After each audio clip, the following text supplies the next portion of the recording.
तो इस वक्त की सबसे बड़ी खबर नेपाल के तनाव को लेकर आ रही है, जहां पर नेपाल में हिंसा उग्र हो गई है। बवाल के बीच अब भारत भी एक्शन में आ चुका है। भारत नेपाल बॉर्डर पर अलर्ट कर दिया गया है। बॉर्डर पर एसएसपी ने मोर्चा संभाल लिया है। इसके अलावा जो बड़ी खबर है वो ये है कि हिंसा करने वालों को गोली मारने के आदेश पुलिस सरकार की ओर से दे दिए गए हैं और यही वजह है कि नेपाल में मौजूदा स्थिति को देखते हुए नेपाल भारत सीमा पर चौकसी को बढ़ा दिया गया है। सशस्त्र सीमा बल यानी कि एसएसपी ने अपनी एसओपी के तहत जवानों को अलर्ट रहने का निर्देश दे दिया है। तो बड़ी खबर इसके अलावा सूत्रों के हवाले से जो जानकारी आ रही है उसमें सीमा पर तैनात जवानों को ये निर्देश दिए गए हैं कि नेपाल से भारत आने जाने वालों की पहचान सावधानी से करें। इसकी जांच जो है वो बेहद ही सावधानी से करनी चाहिए। तो ये जानकारी निकलकर सामने आ रही है। साथ ही इसके पीछे की वजह बताई जा रही है ताकि किसी भी तरीके की कोई भी संदिग्ध गतिविधि हो तो उस पर तुरंत कार्रवाई की जा सके। तो नेपाल जो जल रहा है उसकी आंच भारत तक ना पहुंचे, इसको लेकर सीमा पर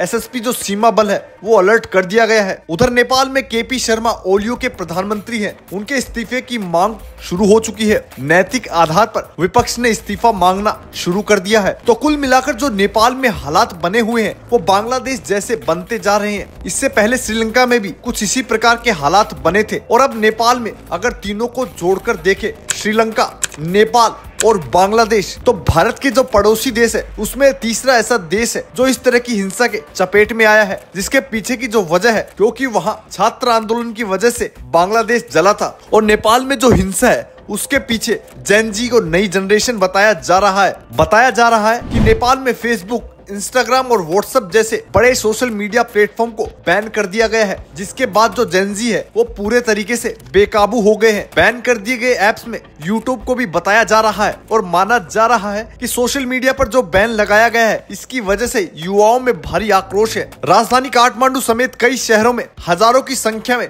ये उपद्रवी जो है जेन जी वो सड़कों पर उतरकर जमकर प्रदर्शन कर रहे हैं, हिंसक होते दिख रहे हैं। अब सेना को भी इसमें शामिल कर लिया गया है। इसके अलावा जो बड़ी खबर है वो ये भी है कि बांग्लादेश की तरह यहाँ भी संसद भवन में घुसकर जमकर तोड़फोड़ की गई है। जिसके बाद पुलिस ने आंसू गैस के गोले छोड़े और पानी की बौछार की है और इसे देखते हुए लगातार जो तस्वीरें निकलकर सामने आ रही है नेपाल से वो बेहद ही डराने वाली है। जिसमें कम से कम अब तक 20 लोगों की मौत हो चुकी है और 100 से ज्यादा घायल बताए जा रहे हैं। हालांकि मौत का जो आंकड़ा है वो लगातार बढ़ता ही जा रहा है और यही वजह है कि नेपाल सरकार ने अब तोड़फोड़ करने वालों को सीधे गोली मारने का आदेश दे दिया है। कुल 26 मीडिया ऐप्स को बैन किया गया है, जिसमें Facebook, Instagram, YouTube, WhatsApp, Reddit इस तरह के ऐप्स शामिल है। हालांकि नेपाल से भारत के संबंधों की अगर बात करें तो लिपु लेखक जो ट्रेड रूट है उसको लेकर कई बार विवाद होता है। नेपो का जो ट्रेड रूट है उसको नेपाल जो है वो अपना बताता रहता है, उस पर अपने अधिकार होने का दावा करता है, जो कि भारत स्पष्ट रूप से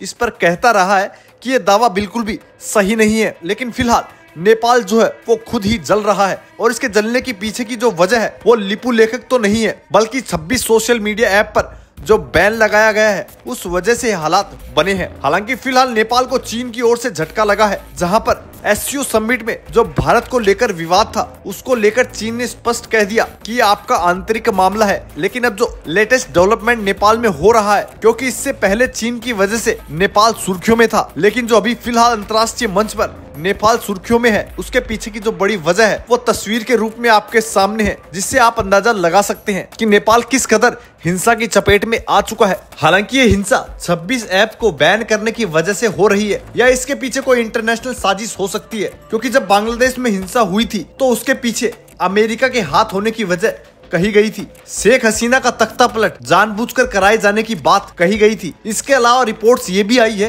भारत में भी अमेरिका प्रधानमंत्री मोदी के साथ कुछ ऐसा ही करना चाहता है। लेकिन फिलहाल जो बड़ी खबर है वो नेपाल में, जहां पर भारत का तीसरा पड़ोसी देश है जो अब हिंसा की चपेट में आ चुका है। इससे पहले श्रीलंका और बांग्लादेश भी इस तरह के हालात बने थे। इस पूरी रिपोर्ट पर और इस पूरे घटनाक्रम पर आपकी क्या राय है, आप हमें कमेंट में जरूर बताएं। अगर आपको ये जानकारी अच्छी लगी तो चैनल को लाइक और सब्सक्राइब जरूर करें।